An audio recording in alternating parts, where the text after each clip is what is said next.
président, Houphouët, déguste sa première coupe de champagne, le sous-sol de son pays, selon des découvertes en sa possession, renfermant du pétrole de meilleure qualité, à faible teneur en soufre, un brut doux fort apprécié par les économies américaines et européennes.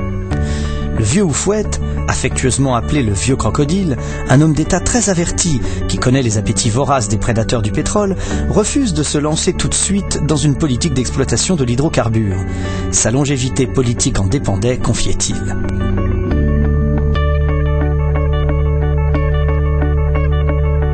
À la mort du patriarche, Henri Conan Bédier, son successeur, n'a pas rompu avec la France, s'engageant totalement dans les sillons tracés par son géniteur politique, Houphouët-Boigny. La réalisation de tous les pans de son projet Éléphant d'Afrique était confiée à des entreprises françaises. En 2000, Laurent Gbagbo, l'opposant historique à Houphouët-Boigny, arrive au pouvoir. Alassane Ouattara, écarté de la présidentielle par la Cour suprême pour nationalité douteuse, promet de ne pas attendre 5 ans, la durée constitutionnelle du mandat présidentiel, pour monter aux affaires.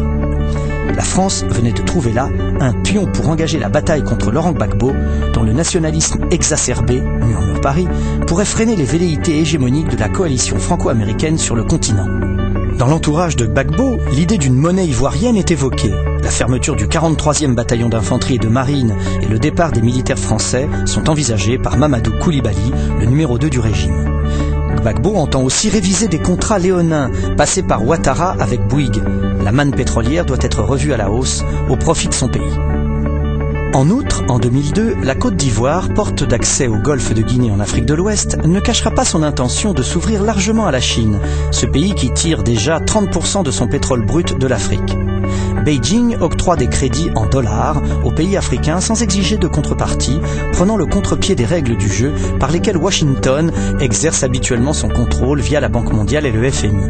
Cette main tendue à la Chine signera l'inscription de la Côte d'Ivoire sur la liste des pays essentiels à occuper par tous les moyens pour le contrôle sans partage du golfe de Guinée.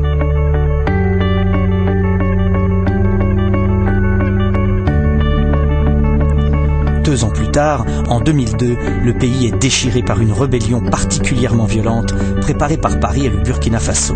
Suivront alors des appels incessants, avec un flot de justifications douteuses, à des interventions humanitaires. La coalition franco-américaine n'attendait pas mieux, la stratégie de l'occupation militaire est en passe de fonctionner, avec Paris au devant. Et je pense qu'on va le voir dans les prochains jours, les prochaines semaines, que finalement ça va sans doute être moins la France qui va peser sur le destin de la Côte d'Ivoire que les Américains. Parce que la CEDEAO, c'est beaucoup plus la logistique américaine si un jour il y a une action qui se met en place, plutôt que celle de la France. Je pense que le monde change, que c'est la mondialisation. Je pense qu'à terme, sur l'ensemble du continent, on vit toujours de symboles qui est maintenant dans la plupart des pays africains, des grandes ambassades sont des ambassades américaines. C'est pas un hasard, et c'est pas simplement en Côte d'Ivoire. Si on analyse les choses, on voit que le président de la CEDEAO actuellement, il se trouve que c'est le président du Nigeria, Jonathan Goodluck. On voit que ce Jonathan Goodluck est un président intérimaire qui lui-même va se présenter, je crois que c'est en avril-mai 2011, à la présidence du Nigeria. Donc il a besoin aussi de montrer qu'il est un homme fort. Les Américains tiennent des propos vis-à-vis de la Côte d'Ivoire comme ils n'en ont jamais tenu, en disant maintenant c'est fini les mauvaises élections en Afrique et tout. Ils sont extrêmement vindicatifs et ils poussent la CEDEAO. Donc on ne peut pas exclure l'option militaire en Côte d'Ivoire, aussi dramatique qu'elle peut paraître. Je ne sais pas sous quelle forme, parce qu'on voit bien que ça peut faire basculer ce pays dans la guerre civile. La constante des Européens en Afrique, c'est qu'ils ne se font pas confiance. La France définit, entre les belligérants, les rebelles et l'armée régulière, une zone de non-franchissement après avoir rejeté la demande de Gbagbo d'appliquer les accords de défense. Sur recommandation de Paris, l'ONU décrétera l'embargo sur les armes en Côte d'Ivoire et décidera de l'envoi de casques bleus. Là aussi, l'occupation militaire se renforce selon une stratégie bien connue de la coalition franco-américaine. L'escalade de la présence américano-française est fréquemment justifiée par la nécessité de combattre le terrorisme, mais aussi et surtout de contrer une instabilité croissante dans la région pétrolière de l'Afrique subsaharienne, à des fins qui, aujourd'hui, paraissent bien évidentes. L'exploitation du pétrole dans le golfe de Guinée.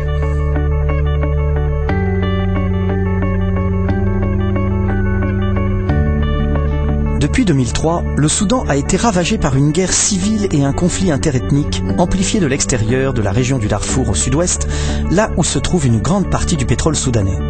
Des tentatives de coup d'État ont eu lieu dans les nouveaux pétro-États de Sao Tomé et Principe en 2003 et en Guinée équatoriale en 2004.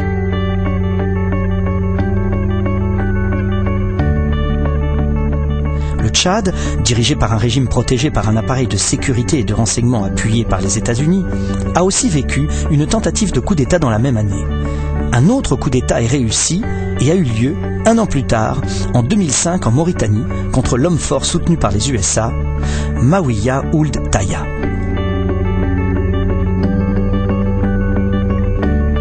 En Angola, la guerre civile a duré 3 décennies, provoquée et alimentée par les USA qui ont organisé la rébellion dirigée par l'UNITA de Jonas Maleiro Savimbi jusqu'au cessez-le-feu qui a suivi sa mort en 2002.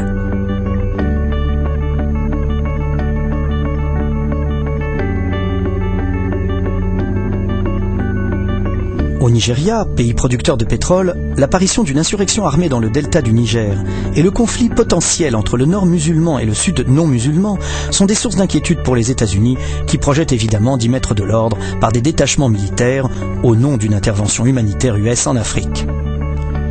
L'éloquent rapport du Conseil pour les relations étrangères, More Than Humanitarism, insiste sur le fait que les USA et leurs alliés doivent être prêts à prendre des mesures appropriées pour agir au Darfour, y compris des sanctions et, si nécessaire, une intervention militaire si le Conseil de sécurité est bloqué pour le faire. Parallèlement, l'idée que les militaires US pourraient être amenés avant longtemps à intervenir au Nigeria a été fortement agitée parmi les sommités et dans les cercles d'experts. Correspondant de l'Atlantique, Geoffrey Taylor écrivait en avril 2006 que le Nigeria était devenu le plus grand État faillite sur Terre et qu'une poursuite de la déstabilisation de cet État ou son passage sous la coupe des forces islamistes radicales mettrait en danger les importantes réserves pétrolières que l'Amérique a juré de protéger. Si ce jour devait arriver, cela donnerait le signal d'une intervention militaire bien plus massive que la campagne d'Irak.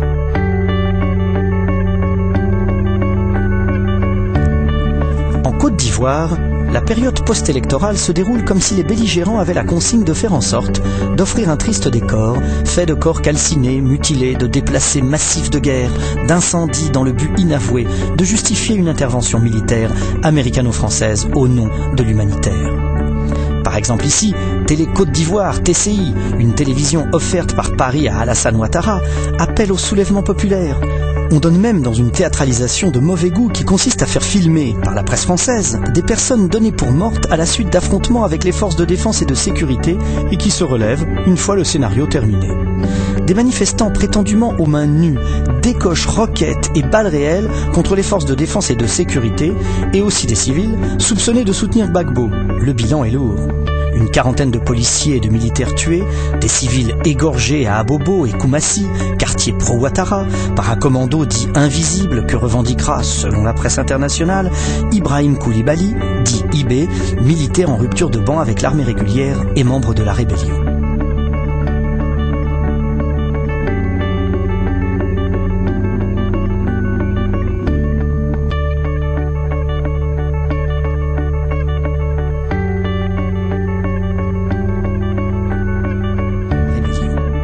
Le camp Ouattara dénonce lui aussi des tueries massives contre ses militants.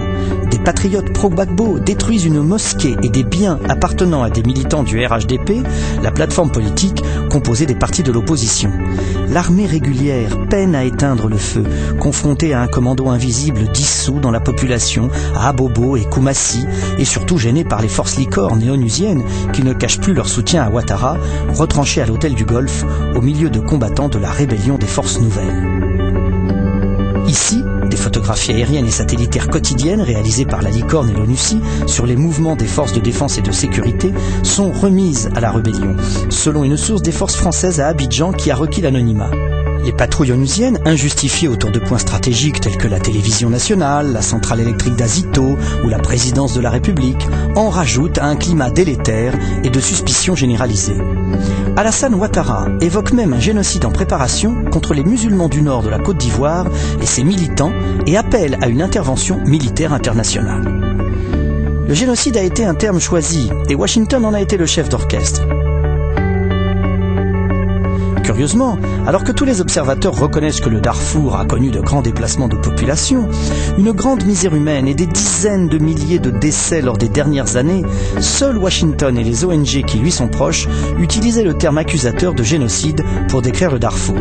S'ils peuvent obtenir un appui populaire à l'accusation de génocide, cela ouvre la possibilité d'une intervention énergique pour un changement de régime par l'OTAN et, de fait, par Washington dans les affaires intérieures du Soudan. Le terme génocide est employé avec le soutien d'Hollywood au grand complet, par l'intermédiaire de vedettes populaires comme George Clooney, pour orchestrer la cause d'une occupation militaire de facto de la région. Jusqu'ici, le gouvernement du Soudan a énergiquement refusé. Washington continue à insister sur le fait que le génocide est en cours au Darfour depuis 2003, malgré le fait qu'une mission de l'ONU composée de 5 hommes et menée par le juge italien Antonio Cassese a rapporté en 2004 qu'il n'y avait pas eu de génocide au Darfour, mais plutôt des abus graves concernant les droits de l'homme. Washington réclamera quand même des poursuites en justice pour crimes de guerre.